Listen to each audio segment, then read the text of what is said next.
پر تشریف لائے ہیں۔ میں آپ سے پوچھتا ہوں آپ کیوں آئے ہیں؟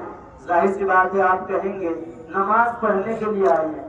پھر میرا دوسرا سوال یہ ہے کون سی نماز؟ آپ یہی کہیں گے عید الفطر کی نماز، یہی ہے نا سب کے ذہن میں؟ تو یہی نیت ہے، یعنی دل میں رہنا ذہن میں رہنا یہی نیت ہے، زبان سے کہنا ضروری نہیں ہے۔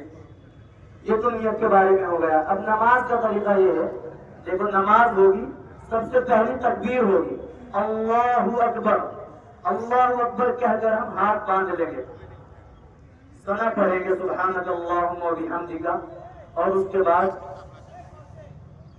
ثنا پڑھنے کے بعد پھر 3 تکبیریں ہوگی، اللہ اکبر ہاتھ چھوڑ دیں گے، اللہ اکبر ہاتھ چھوڑ دیں گے، اللہ اکبر ہاتھ باندھ لیں گے، ٹھیک ہے؟